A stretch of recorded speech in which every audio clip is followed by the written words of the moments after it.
Jade's fingers were numb. She tried flexing them inside her jacket pockets, but it didn't help much. The November air in downtown Seattle had teeth tonight, and it was biting hard. She'd been walking for hours just trying to stay warm, trying to keep her mind off the hollow ache in her stomach. 17 years old and living on the streets. That's not how she thought her life would turn out. Nobody dreams of this when they're a kid. Nobody plans for it. But here she was, 3 months into this nightmare, still trying to figure out how to survive one more day. Her clothes told the whole story. The jacket she wore used to be dark blue, but now it was more of a dusty gray, stained with dirt and who knows what else. Her jeans had rips in them, real ones, not the kind teenagers pay extra for. One of her shoes had a sole that was coming loose, making this annoying flapping sound every time her left foot hit the pavement. Flap, flap, flap, like a constant reminder that everything in her life was falling apart. People rushed past her on the sidewalk, their arms full of shopping bags, their faces buried in their phones. Nobody looked at her. Not really. Sometimes their eyes would slide over her and then quickly look away, like she was something uncomfortable they didn't want to acknowledge. She'd gotten used to that. Being invisible was better than the alternative, better than the looks of disgust or fear she sometimes got. Her stomach cramped again, and she pressed her hand against it. When did she last eat? Yesterday? The day before? Time got fuzzy when you were hungry. She remembered finding some leftover fries in a trash can outside a fast food place. They were cold and soggy, but she ate them anyway. Pride disappears pretty quickly when you're starving. The soup kitchen on 5th Street had been her best bet, but by the time she got there this morning, they'd run out. "Sorry, honey," the volunteer had said, and she actually looked sorry. "But sorry doesn't fill you up." Jade had nodded and walked away, pretending it was fine. Pretending her hands weren't shaking and her vision wasn't getting spotty around the edges. That's when the smell hit her. Food. Real, actual, cooked food. Her head turned automatically, following the scent like a dog. There, about 20 feet away, was this huge hotel. The Grandview, the sign said. She'd walked past it before, but never really paid attention. Now, though, looking through those massive glass windows, she could see a restaurant inside. Warm golden light. People sitting at tables with actual plates of food in front of them. Laughing, talking, living normal lives. Jade stopped walking. She knew this was probably a bad idea. Hotels like that didn't want people like her anywhere near them. But that smell, and the thought of warmth, and the desperate clawing hunger in her gut made her feet start moving before her brain could stop them. The revolving door was heavy, fancier than any door she'd pushed in months. When she stepped inside, the heat wrapped around her like a blanket. It felt so good it almost hurt. Her eyes adjusted to the bright lights, and she became aware of how she must look. A dirty, homeless teenager standing in this pristine lobby with its polished marble floors and crystal chandeliers. A woman in a fur coat took one look at her and clutched her designer purse tighter. A businessman actually wrinkled his nose and took a step back, like Jade might be contagious.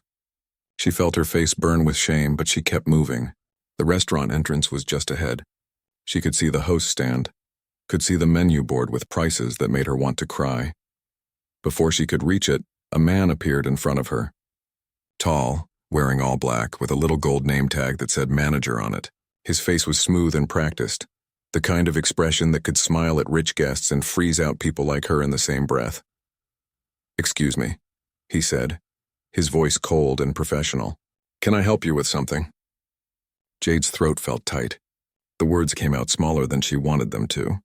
"I was wondering if maybe I could help you with something. Like I could wash dishes? Or mop floors? Clean bathrooms? Anything you need, really. I'm a hard worker, I promise. I need something to eat." "I could work for it. Just a small meal, whatever you have." She hated how desperate she sounded, hated the way her voice cracked on the last word. But she was desperate. She was so hungry she could barely think straight. The manager's expression didn't change, but something shifted in his eyes. "This is a 5-star establishment. We don't operate that way. You need to leave, now. Please, I'm not asking for a handout. I want to earn it. I can work really hard, I just need a chance. I'm going to call security." He wasn't even looking at her anymore, his hand already reaching for the radio on his belt. "Please, security to the main lobby, now." Jade felt her eyes start to sting. She wouldn't cry. She wouldn't give him that. Within seconds, 2 security guards appeared. They were both big guys, one older with gray hair, one younger. The older one looked at her with something that might have been sympathy, but it didn't matter. Sympathy didn't change anything. "Let's go, miss," the older guard said, not roughly but firmly. His hand hovered near her elbow but didn't quite touch her. They walked her back through the lobby. This was the worst part. Worse than the hunger, worse than the cold. The walk of shame through a room full of people who all stopped to stare. A little boy pointed at her, and his mother quickly pulled his hand down and whispered something in his ear. An elderly couple shook their heads in unison, like synchronized disapproval. A group of teenagers in expensive clothes actually laughed. Jade kept her eyes on the floor, watching her broken shoe flap against the marble. 1 step, 2 steps, 3 steps. Just get through the door. Just get outside. Don't cry. Don't cry. Don't cry. The revolving door pushed her back out into the cold. The security guard stood just inside, watching to make sure she actually left. Jade walked about half a block before her legs gave out. She found a bench and collapsed onto it. The metal was freezing against her legs, but she didn't care anymore. Her hands were shaking. Her whole body was shaking. She wrapped her arms around herself and tried to hold it together. She'd offered to work. She hadn't begged. She'd been willing to earn her food, to clean toilets if that's what it took. And they still threw her out like trash. How did this become her life? Just 3 months ago, she'd aged out of the foster care system. Turned 18, and suddenly the state was done with her. Good luck, they'd said, handing her a garbage bag with her few belongings. No family, no support system, no safety net. Just the streets and the constant fight to survive. Jade closed her eyes and tried to remember warmth. Tried to remember her mother before everything fell apart. Before the sickness took her when Jade was just 8 years old. Before the endless cycle of foster homes, each one worse than the last. Before she learned that the world didn't care about kids like her. A sound drifted out from the hotel. Piano music. Someone was playing in the lobby, probably for the entertainment of all those people who'd just watched her get thrown out. The melody was hauntingly beautiful, each note floating on the cold air. Jade's breath caught in her throat. She knew that piece. Her fingers twitched automatically, muscle memory kicking in despite months without practice. Her mother had taught her that song. Back when they had their tiny apartment, back when they had that old upright piano that was missing 3 keys but still made music. The playing stopped. Jade opened her eyes and stared at the hotel. Through the windows, she could see the lobby, the people, the life happening inside while she froze on a bench outside. She could see that piano sitting there in the corner. She should go find somewhere to sleep, some doorway or alcove that blocked the wind. Another night of trying not to think about food, trying not to think about how her life had turned into this. Tomorrow would be the same as today, and the day after that, and the day after that. But something was stirring in her chest. Something she hadn't felt in a long time. Maybe it was the hunger making her reckless. Maybe it was the cold numbing her common sense. Or maybe it was just that she had nothing left to lose. Jade stood up. Her legs were stiff, her whole body aching. She looked at the hotel, at those warm lights, at that piano she could picture perfectly in her mind. And she started walking toward it. She didn't have a plan, didn't know what she was doing. She just knew she couldn't walk away. Not yet, not tonight. Jade sat back down on the bench. Her body had moved toward the hotel, but her courage had failed her at the last second. What was she thinking? They'd already thrown her out once. Going back would just mean more humiliation, more shame. But she couldn't make herself leave either. So she just sat there, stuck between wanting to run away and wanting to go back inside. The cold metal of the bench bit through her jeans, but she barely noticed. Her mind was somewhere else now, somewhere warmer. Somewhere a long time ago. She was 8 years old again, sitting on a different bench, a piano bench. The apartment was tiny, just one bedroom that she shared with her mom, but it had room for the one thing that mattered, an old upright piano that her mother had bought from a yard sale for $50. Half the keys stuck and it was always slightly out of tune, but to Jade it was the most beautiful thing in the world. Her mother's hands had been gentle, guiding Jade's small fingers to the right keys. Like this, baby, see? Your fingers are like little dancers. They need to dance across the keys, not stomp on them. Her mother's voice had been soft, patient. She never got frustrated when Jade made mistakes, which was often at first. She just smiled and said, "Try again. You'll get it." And Jade did get it. Music made sense to her in a way that nothing else did. When she played, everything else disappeared. The overdue bills on the kitchen counter, the sound of their landlord yelling about rent, the way other kids at school made fun of her secondhand clothes. None of it mattered when her fingers touched those keys. Her mother had been a pianist too before life got hard. Before Jade's father left when she was just a baby. Before the jobs dried up, before the medical bills started piling up. I used to play at hotels, her mother told her once, a faraway look in her eyes. Fancy places where people wore evening gowns and tuxedos. They'd request songs and I'd play them. It was like being magic, you know, making people happy just by moving your fingers. Jade had wanted to be magic too. They'd practice together every day after school. Her mother would come home tired from her 2 jobs, exhausted and barely able to stand. But she always made time for piano. "This is important," she'd say. "This is your ticket out of here. You're better than I ever was, baby. You're going to play in concert halls someday. You're going to be somebody." Jade believed her. She practiced until her fingers ached, memorized pieces that were supposed to be too advanced for her age. She'd close her eyes and let the music pour out of her, imagining herself on a big stage with an audience watching. In those moments, she felt limitless. Then her mother got sick. Really sick. The kind of sick that no amount of hoping or praying could fix. Cancer, the doctor said. Aggressive and already spread. They had maybe 6 months if they were lucky. They got 4. Jade still remembered the last time her mother heard her play. She was in the hospital bed they'd set up in their living room, too weak to sit up anymore. Jade had played Chopin, her mother's favorite.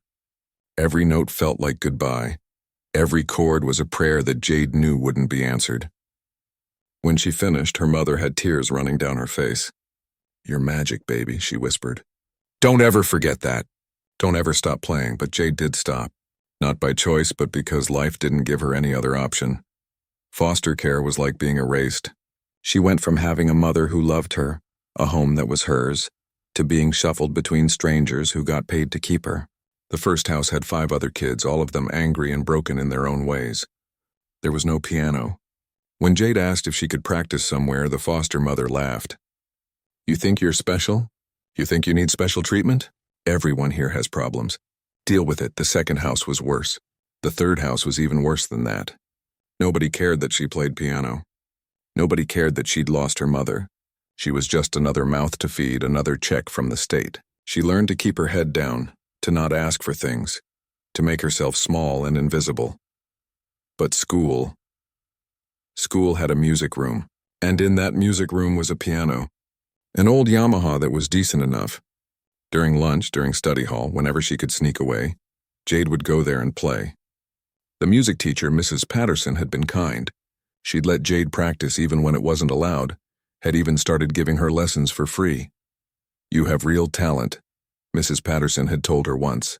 "Have you thought about music school? About making this your career?" Jade had thought about it. She'd dreamed about it. She'd researched scholarships and conservatories, had practiced pieces for auditions she'd never get to attend. Because talent wasn't enough. You needed money for applications, money for travel, money for audition fees.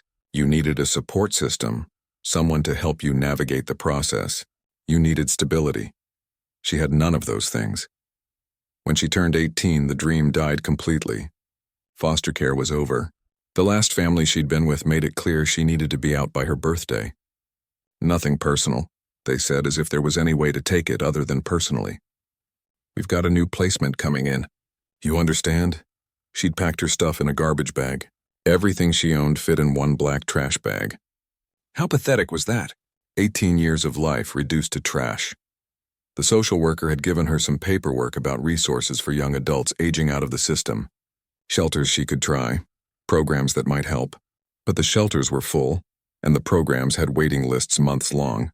She'd slept in her school's music room for a week until the janitor found her and reported it. After that, it was the streets, no piano, no music, no dreams, just survival. Jade opened her eyes and found herself back on that bench in downtown Seattle, staring at the hotel that had rejected her. But from where she sat, she could see through the glass doors into the lobby. And there, in the corner, was a grand piano, a Steinway if she wasn't mistaken, black and shiny and probably worth more than she'd see in her entire lifetime. It sat there empty, beautiful and perfect and silent, and Jade felt something twist in her chest. That piano deserved to be played. Music shouldn't just sit there locked away in fancy hotels for people who probably didn't even appreciate it. Music was meant to be alive, to be felt, to mean something. Her mother's voice echoed in her head. "You're magic, baby." Don't ever forget that, but she had forgotten. Or maybe she'd just buried it deep down where it couldn't hurt her anymore. What was the point of being good at something if the world wouldn't let you do it? What was the point of having a gift if you were too busy trying to find your next meal to use it? Jade stood up again. This time she didn't sit back down. Her legs felt weak and her head felt light from hunger. But something was driving her forward. Maybe it was desperation. Maybe it was grief for everything she'd lost. Maybe it was just that she had nothing else left to lose. She walked toward the hotel. The security guards would probably stop her. The manager would definitely call the police. She'd probably end up in real trouble this time. But in that moment, she didn't care. She needed to touch those keys. She needed to remember what it felt like to be magic. Even if it was just for one moment. Even if it was the last thing she ever did. Her hand reached for the door handle. Her heart was pounding so hard she could hear it in her ears. Through the glass, she could see the piano waiting. And somewhere deep inside her, buried under months of pain and hunger and fear, her fingers remembered how to dance. Jade's hand touched the cold metal of the door handle, but she didn't pull it yet. Her heart was hammering so hard she thought it might burst right out of her chest. What was she doing? This was crazy. This was beyond crazy. They'd already kicked her out once. If she went back in there, they might call the police. She could get arrested. She could end up with a record that would follow her around forever. But her feet wouldn't move backward. They wouldn't let her walk away. She stood there for what felt like an eternity, frozen in that moment between fear and something else. Something that felt almost like hope, except hope was dangerous when you'd been disappointed as many times as she had. Then the decision was made for her. A group of businessmen in expensive suits came walking up to the entrance laughing about something, completely oblivious to the dirty homeless girl standing by the door. One of them reached past her and pulled the door open, holding it for his colleagues. They filed in, still talking, still laughing. Jade slipped in behind them. It was that easy.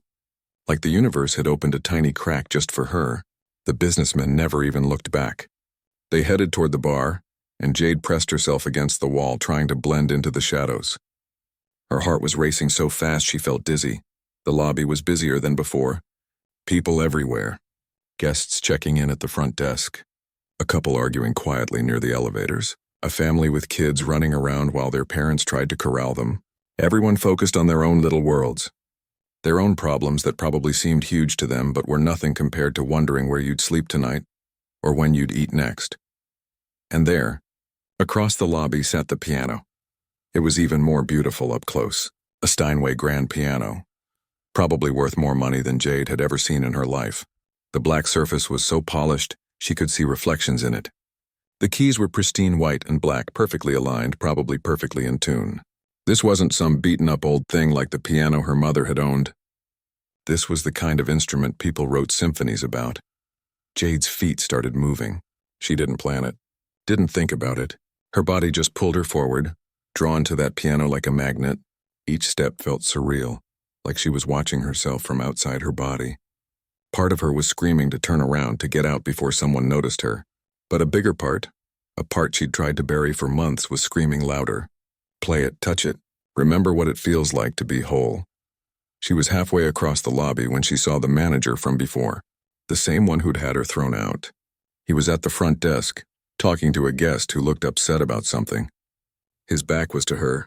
Jade froze for a second, her breath catching in her throat. If he turned around right now, it was over. But he didn't turn around. The angry guest kept talking, gesturing wildly, demanding his full attention. Jade kept moving. 10 more steps, 5 more steps, 3 more steps, and then she was there, standing in front of the piano bench. Her hands were shaking so badly she had to press them against her sides. The bench was real leather, not the wooden one she'd learned on. It looked like it had never been sat on by anyone in dirty jeans with broken shoes. She glanced around the lobby. A woman in a red dress was watching her, her eyes narrowed in suspicion. A hotel worker pushing a luggage cart had slowed down, his head tilted like he was trying to figure out if she belonged here. In the corner, one of the security guards was starting to look in her direction. It was now or never. Jade sat down on the bench. The leather was cool and smooth. The piano loomed in front of her, enormous and intimidating and perfect. Her hands hovered over the keys. They were shaking so much. When was the last time she'd played? 5 months, 6? Her fingers felt stiff, foreign, like they didn't belong to her anymore. The security guard was definitely walking toward her now. She could see him in her peripheral vision, moving with purpose. The woman in the red dress was waving to get someone's attention. People were starting to notice the homeless girl at the expensive piano. Jade closed her eyes. She thought about her mother. About those afternoons in their tiny apartment, practicing until it got dark outside. About the feeling of losing herself in the music, of everything else falling away. About her mother's voice saying, "You're magic, baby." Her fingers touched the keys. The first note rang out clear and pure, cutting through the noise of the lobby like a knife through butter. Jade's eyes were still closed, but she could feel the room change, feel the shift in the air. Her fingers found the second note.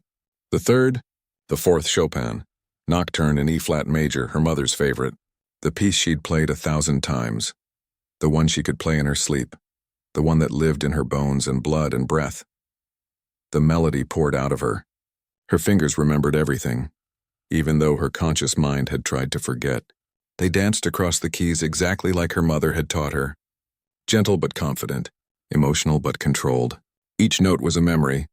Each phrase was a prayer. Each measure was everything she couldn't say with words. The lobby went silent. Jade didn't notice at first. She was too lost in the music, too far gone into that place where nothing else existed. But slowly she became aware of it. The conversations had stopped. The footsteps had stopped. Even the kids who'd been running around had gone quiet. She opened her eyes slightly, just enough to see through her lashes. The security guard had frozen mid-step, his mouth slightly open. The woman in the red dress had her hand pressed to her chest, tears streaming down her face. The businessmen who'd held the door for her were standing completely still by the bar, their drinks forgotten. The family with the kids had gathered around, the children wide-eyed and silent. More people were coming, drawn by the music, emerging from the restaurant, from the elevators, from the hallways. A crowd was forming around the piano, but not threatening. Just listening, just watching. Jade's fingers never stopped moving. She transitioned seamlessly from Chopin to Debussy, Clair de Lune, another piece her mother had loved. The notes floated through the lobby like they were alive, like they had their own heartbeat. This was why she'd been born. This was what she was meant to do.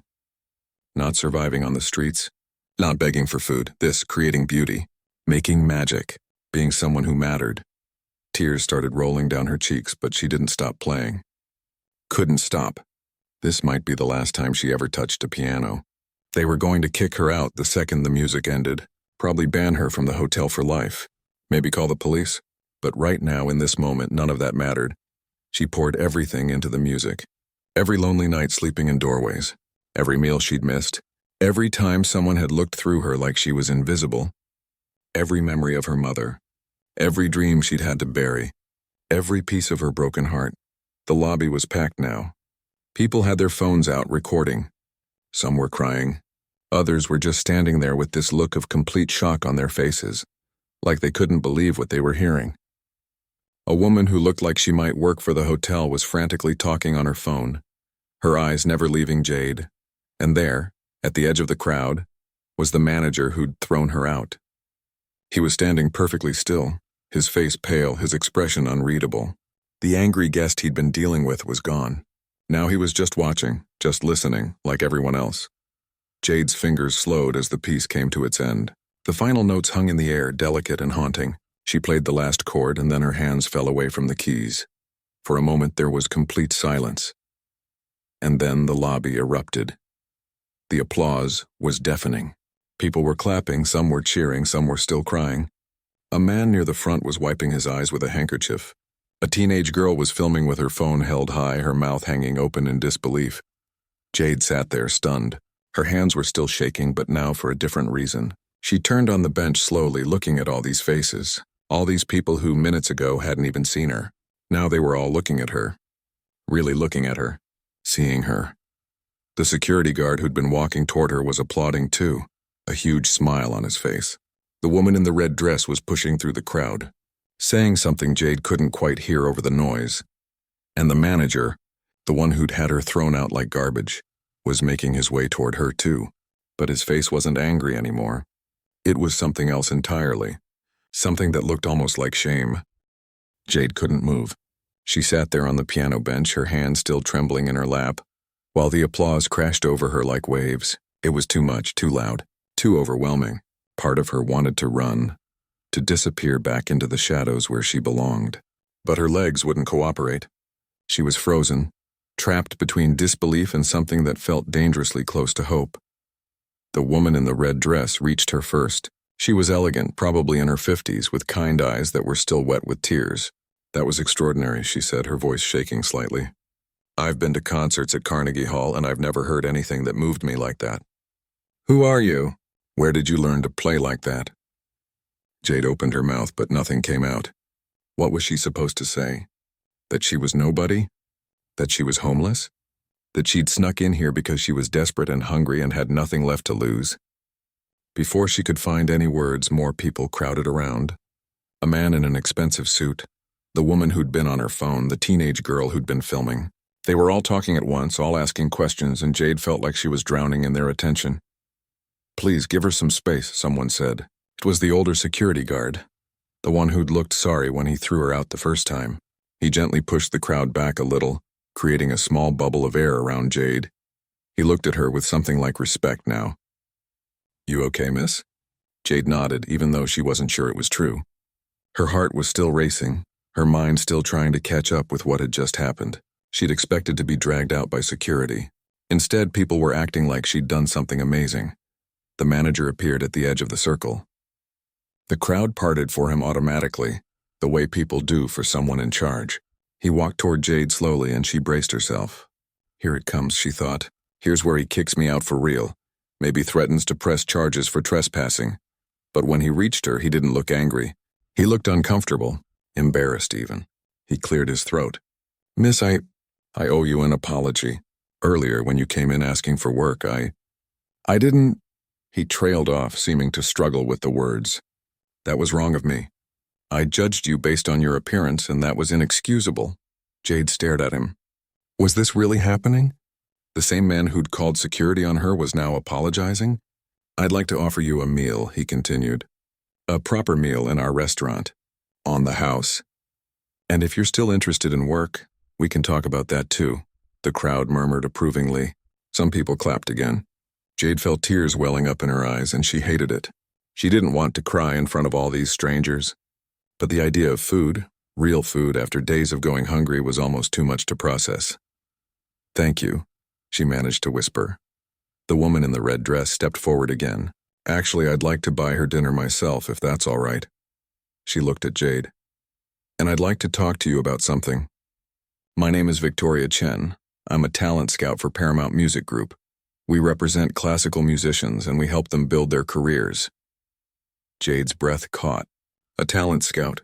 A real talent scout. The kind of person she'd dreamed about meeting back when she still let herself dream. "I've been in this business for 30 years, Victoria continued. "And I know raw talent when I hear it. What you just did, that wasn't just technically proficient. That was art. That was emotion and skill combined in a way that most people spend their entire lives trying to achieve." "How old are you?" 17, Jade said quietly. Victoria's eyes widened slightly. 17. And you play like that?" She shook her head in amazement. "We need to talk. Seriously talk. About your training, your background, your future." A man stepped forward holding up his phone. "I'm a reporter for the Seattle Times. I was here meeting someone when I heard you play. I've been recording this whole thing. Would you be willing to answer some questions? I think people need to hear your story." "I got it on video too," the teenage girl chimed in. "I already posted it on TikTok and it's blowing up. Like seriously blowing up. You have thousands of views already." Jade felt dizzy. This couldn't be real. Things like this didn't happen to people like her. Good things didn't just fall into your lap when you were homeless and hungry and forgotten by the world. There had to be a catch. There always was. But Victoria was pulling out a business card, and the reporter was asking for her name, and the manager was saying something about getting her that meal right away. It was all happening so fast, and Jade felt like she was watching it happen to someone else. "I don't understand," she finally said. her voice barely audible. I'm nobody. I'm homeless. I haven't eaten in days. I came in here begging for food and you threw me out. She looked at the manager. You looked at me like I was garbage. And now everyone's being nice because I can play piano? The words came out harsher than she intended, but she couldn't help it. The anger and hurt from earlier were still there, still raw. One performance shouldn't erase that. Shouldn't erase the fact that without that piano, they'd all still be treating her like she was invisible. The lobby went quiet again. People shifted uncomfortably. Victoria's expression softened. You're right, Victoria said. You're absolutely right. And that's exactly why your story matters. You shouldn't have been treated that way. Nobody should. But what just happened here, what you just did, it opens a door. Not just for you, but for conversations that need to happen about how we treat people who are struggling. The reporter was nodding. She's right. Your story could change things. Make people think twice before judging someone based on how they look. Jade wanted to believe them. She wanted to believe that this moment was real, that it would lead to something better. But she'd been let down so many times before. The system had promised to take care of her after her mother died, and that had been a lie. Foster families had promised she'd be safe, and that had been a lie too. Why should this be any different? I'm scared, she admitted, the words tumbling out before she could stop them. I'm scared that this is just some moment that'll be forgotten tomorrow. That people will watch the video and feel good about themselves for 5 minutes and then move on. And I'll still be on the street, still hungry, still nobody. Victoria crouched down so she was at eye level with Jade. I can't promise you that overnight everything will be perfect. Life doesn't work that way. But I can promise you that I'm serious about helping you. I'm not some random person making empty promises. This is what I do. I find talented musicians and I help them build careers. And you, Jade, you have something special. Wait, Jade hadn't told her name yet. She must have heard the reporter asking for it.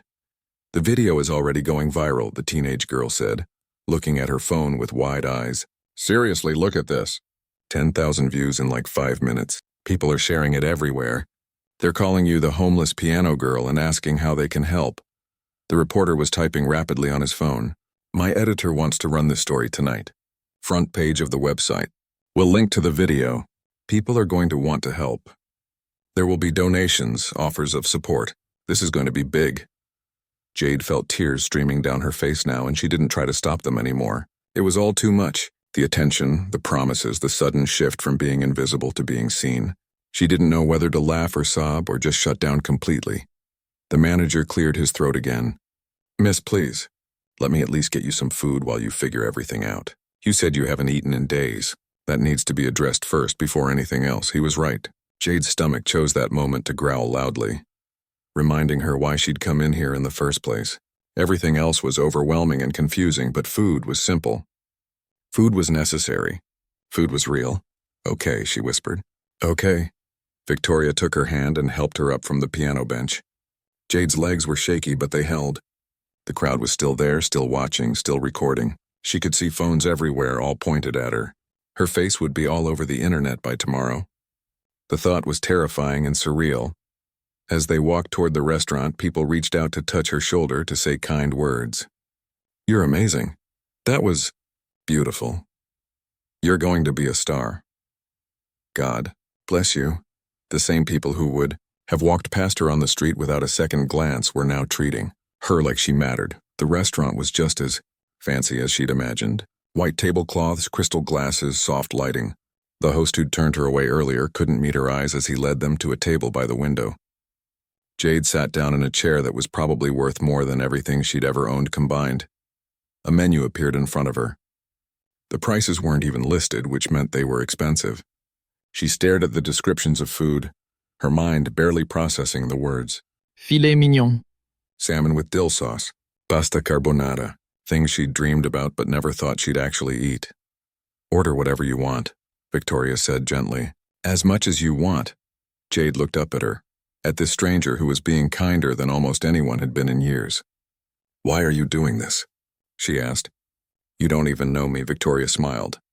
Because someone did it for me once. Because talent deserves a chance. And because what I heard you play tonight minded me why I got into this business in the first place. Music that real, that honest, that's worth fighting for. The waiter appeared, patient and attentive. Jade ordered, her voice small but growing steadier. And as he walked away to put in her order, she looked out the window at the darkening Seattle streets. Out there, just an hour ago, she'd been nobody.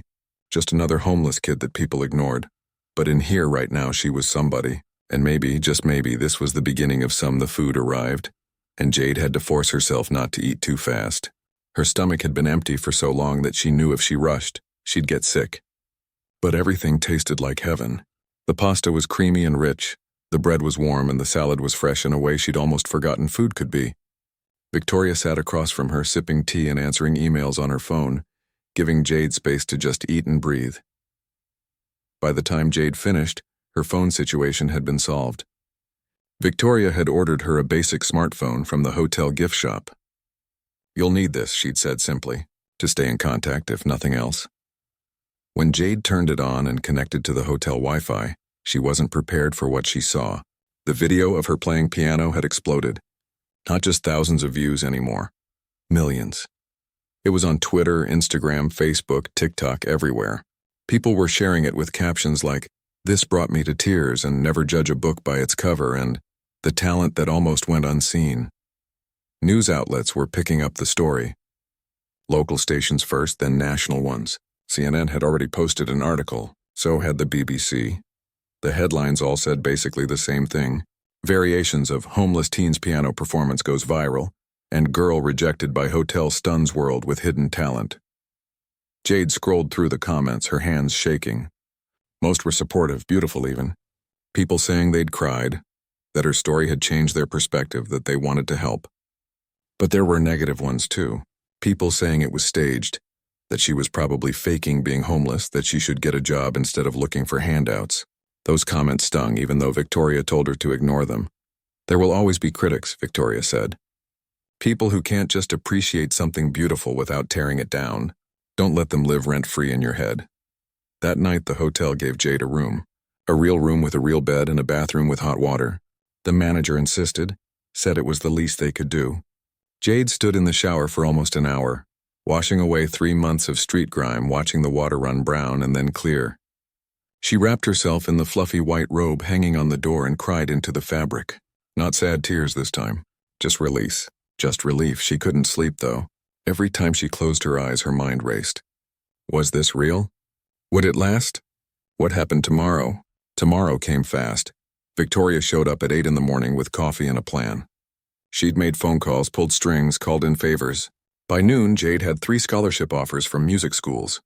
By evening, she had a temporary place to stay in a transitional housing program for young adults. And by the end of the week, she had something she never thought she'd have again. A future. But the story didn't end with just Jade's life changing. Something bigger was happening, something she hadn't expected. The video had sparked a conversation. A real national conversation about homelessness and how society treats people who are struggling. News programs were doing segments about it. Social media was full of people sharing their own stories of being judged, of being invisible, of having talents and dreams that no one ever bothered to discover because they didn't look the right way. The hotel chain that owned the Grandview made an announcement. They were partnering with homeless services organizations in every city where they had properties. They'd train their staff differently, create programs to help people in need instead of just turning them away. It wasn't perfect, and it wasn't going to solve homelessness, but it was something. It was a start. Other businesses followed. Restaurants began working with food banks. Companies started hiring programs specifically for people experiencing homelessness. It wasn't because they were suddenly more compassionate. It was because millions of people had watched that video and realized that talent, worth, and dignity don't disappear just because someone loses their home. Donations poured in. Not just for Jade, though she got plenty of offers. People were donating to homeless shelters, to music programs for underprivileged kids, to organizations that helped youth aging out of foster care. The response was overwhelming. In the first month alone, over $2 million was raised for various causes. All because people had watched a 17-year-old girl play piano in a hotel lobby. Jade did interviews. Lots of them. At first it was terrifying. Sitting in television studios, talking to reporters, having cameras in her face. But she got better at it. And she realized she had something important to say. "I'm not special," she told one interviewer. "I mean, I can play piano, yeah. But there are thousands of kids like me out there. Kids with talents, with dreams, with potential.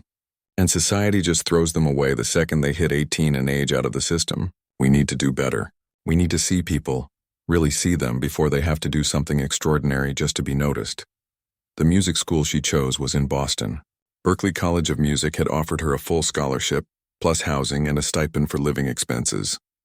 It felt surreal walking onto that campus in September, carrying the new bags that Victoria had helped her pick out, wearing clothes that actually fit and didn't have holes in them. She still had nightmares sometimes, dreams where she was back on the streets cold and hungry, and the piano performance had never happened. She'd wake up in her dorm room, heart racing, and have to remind herself that this was real. This was her life now, but it wasn't all easy. Adjusting to normal life after months on the streets was harder than she expected. She had to learn how to trust people again, how to accept help without waiting for the other shoe to drop. Therapy helped. The school had resources, and she used them. She kept playing, though. That never stopped. If anything, she played more than ever. Not just classical pieces now, but her own compositions. Music that told her story, that told the stories of the people she'd met on the streets, the ones who weren't lucky enough to have a viral moment, who were still out there, still struggling, still invisible. A year after that night in the hotel, Jade gave her first major public performance. A concert hall in Seattle, not far from where it all happened. The tickets sold out in hours, and all the proceeds went to homeless youth services. Victoria sat in the front row, beaming with pride. The manager from the hotel was there too, and he'd brought his entire staff. Even the security guard who'd almost kicked her out before she started playing showed up. Before she played, Jade spoke to the audience. Her voice was stronger now, more confident. A year ago, I sat at a piano in a hotel lobby because I had nothing left to lose. I was hungry, I was desperate, and I just wanted to remember what it felt like to be more than just a burden. What happened that night changed my life, but it shouldn't have taken a viral video for people to see my worth. It shouldn't take extraordinary talent for society to treat someone with basic human dignity. She paused, looking out at the sea of faces. There are kids out there right now sleeping on the streets tonight who are just as worthy as I am, who have dreams and talents that the world will never see because no one's looking. We can do better. We have to do better. The applause was deafening. And then she played. She played like she had that first night, pouring everything into the music. But this time, she wasn't playing out of desperation. She was playing because it was her gift, her purpose, her voice, and people were listening. After the concert, a young girl approached her. She couldn't have been more than 13, and she looked nervous. "I'm in foster care," the girl said quietly. "And I play violin. But my foster parents say it's a waste of time, that I should focus on getting a real job someday. Your story made me want to keep playing anyway." Jade felt tears in her eyes. She pulled out one of Victoria's business cards and wrote her own email address on the back. "Keep playing," she said, "and stay in touch. You're not alone. That was what mattered. Not the viral fame, not the scholarship, not even the career she was building. It was knowing that her moment at that piano had opened doors for more than just herself. It had reminded the world that everyone has a story, everyone has worth, and sometimes all it takes is one person willing to really listen." Jade's life wasn't perfect. She still struggled sometimes, still had hard days where the past felt too heavy, but she had something now that she didn't have before. She had hope. She had a future. She had proof that being seen, really seen, could change everything. And every time she sat down at a piano, she thought about her mother. About those lessons in their tiny apartment, about being told she was magic. She'd been right. Jade was magic, not because she could play beautifully, though she could, but because she'd survived, because she'd held on to that part of herself even when the world tried to erase it, because she'd had the courage to walk into that hotel and touch those keys. The world had tried to make her invisible, but in the end they couldn't help but watch. And lie.